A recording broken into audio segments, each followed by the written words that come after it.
orang pasti akan mengistimewakan apa yang menjadi kecintaannya. Rasanya tak ingin terlewatkan untuk menyambut ketibaannya. Ada yang menyambutnya dengan berlari, ada yang berlari kecil, dan ada yang berjalan.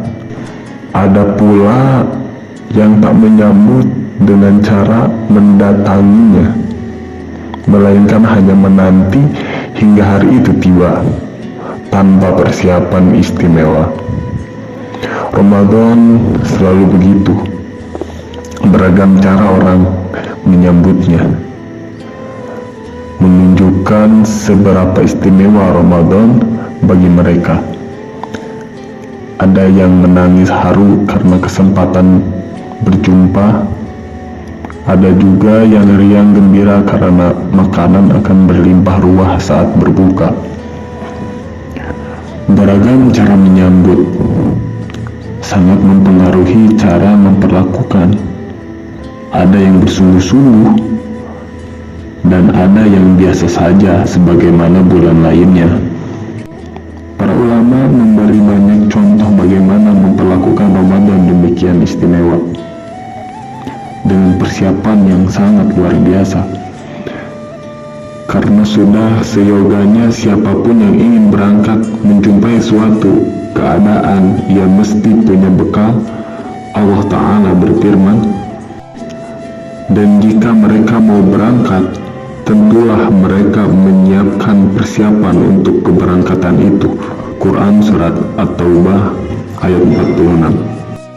Dan bekal menyambut Ramadan adalah memperbanyak doa dan amal soleh serta memperbarui taubat sebagaimana para salaf. Syekh Al-Fauzan pernah ditanya, bagaimana keadaan salafus soleh radhiyallahu anhum wa rahimahum dalam menyambut bulan yang agung ini? Bagaimanakah bimbingan mereka? Bagaimanakah kebiasaan dan sikap mereka? Keadaan salaf di bulan Ramadan, sebagaimana hal itu telah tercatat dalam kitab-kitab yang diriwayatkan dengan sanad yang terpercaya. Bahkan para salaf senantiasa memohon kepada Allah Azza wa Jalla agar menyiapkan. Bahkan para salaf senantiasa memohon kepada Allah Azza wa Jalla agar menyampaikan atau mengantarkan mereka sehingga bisa berjumpa kepada bulan Ramadan, yaitu sebelum masuknya di bulan itu. Mereka meminta kepada Allah supaya mempertemukan mereka dengan bulan Ramadan.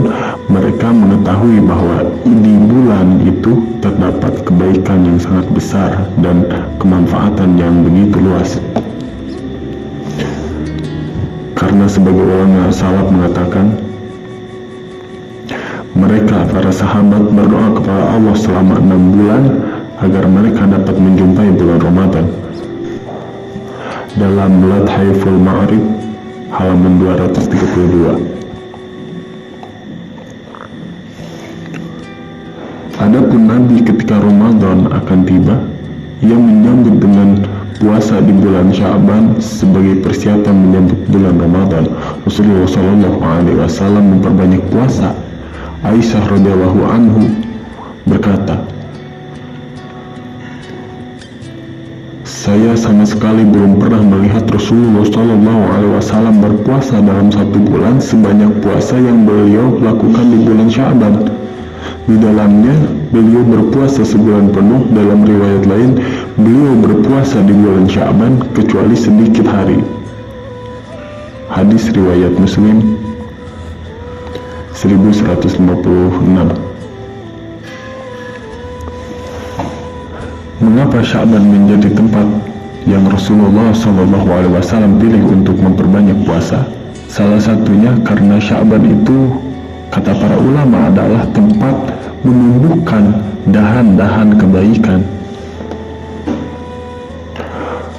Waktu setahun itu laksana sebuah pohon.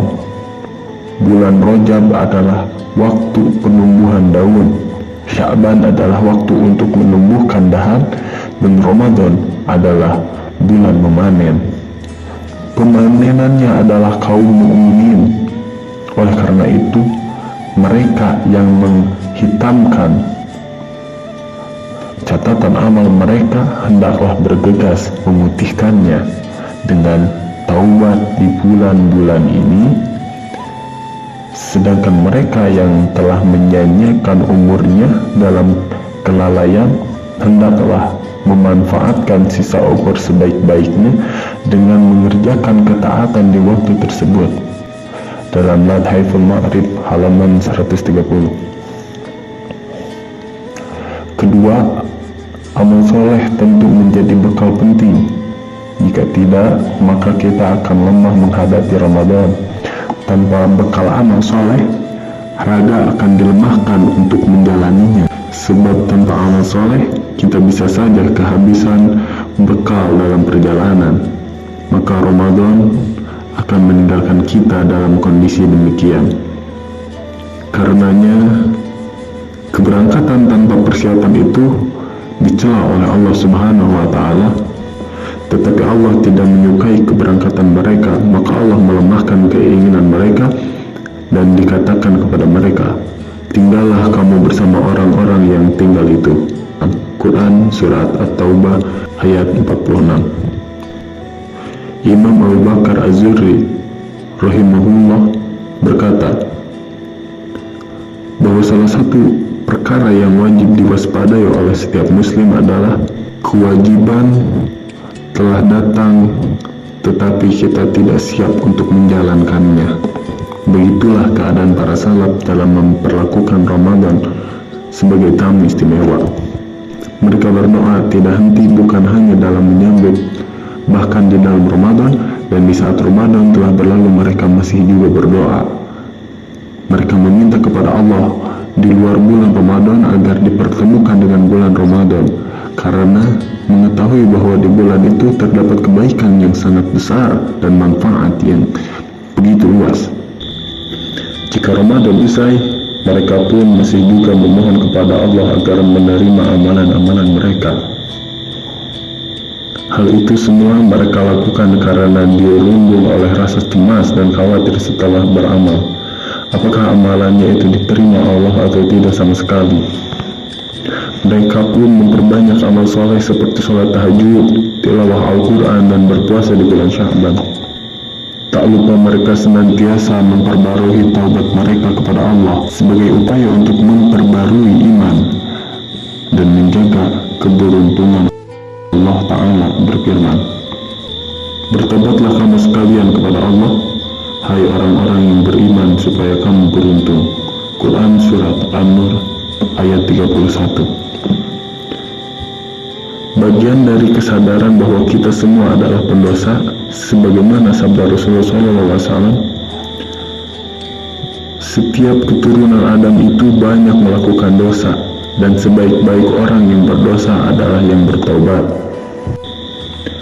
Akhirnya, marilah senantiasa menjaga doa agar terijabah dengan banyak melakukan taubat dan amal soleh sebagai upaya menyambut Ramadan yang mulia.